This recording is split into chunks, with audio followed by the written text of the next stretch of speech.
د خبرونو سرټکي تخار ولایت کې د مشرانو او مسؤلینو سره د امیرالمؤمنین لیدنه.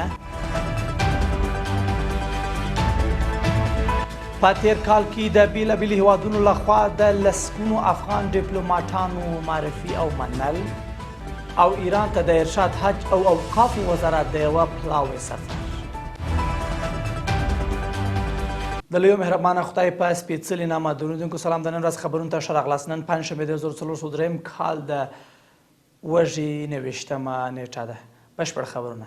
د اسلامي امارت رهبر د افغانستان شمالي ولایتونو ته سفر په دوام تخار کې د دغه ولایت له سیمه ییزو مسؤلینو او علماو سره کتلي دي. د خبرپاڼې له مخې دغه کتنه کې د اسلامي امارت رهبر ویلي اوسنی نظام پر قرآن او شریعت ولاړ دی او په خبره قوانین د شریعت پر بنسټ تدوین کیږي. شیخ عبد الله اخوندزاده په نړیوال قوانینو نیوکه کړې چې په خبره د انساني غوښتنو پر بنسټ جوړ شوي دي او زیاته کړې ده چې هیواد کې هم پخوا قوانین له اروپایي، امریکایي او برټانیایي سرچینو تدوین کېدل او په خبره همداراز اوس مهال دغه قوانین د کتاب الله او فقه او حدیث پر بنسټ تدوین کیږي. د اسلامي امارت رهبر دغه کتنه کې ویلي امریکا او اسلامي امارت ترمنځ د دوحې مذاکرات د اسلامي شریعت پر بنسټ ترسره شوي او په خبره یې د دغو مذاکراتو هیڅ ماده چې د شریعت پر ضد وي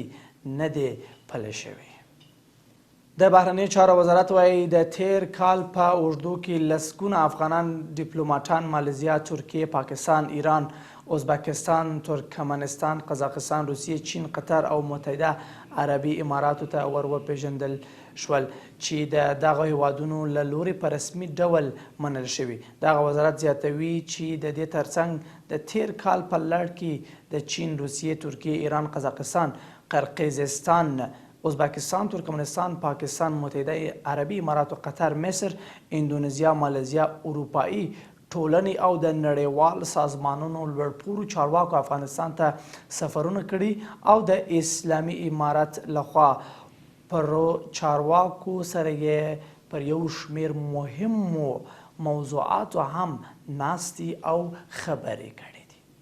د پکتیکا ولایت یو شمیر علماو او متنفذینو د ریاست الوزرا له ادارې مرستیال مولوي عبدالسلام حنفي سره په کتنه کې د اسلامي امارت د مسؤلینو هڅې ستایلي او په یاد ولایت کې یو شمیر پروژو د پلي کولو غوښتنه کړې ده. ورته مهال مولوي عبدالسلام حنفي د امنیت تامین او په بیلابیلو برخو کې هیوادوالو ته د اسانتیاو برابرول او د هغوی ته خدمت کول د اسلامي امارت دنده بللې او ویلي دي چې اسلامي امارت په شته امکاناتو سره افغانستان خلکو ته خدمت رسونه کوي.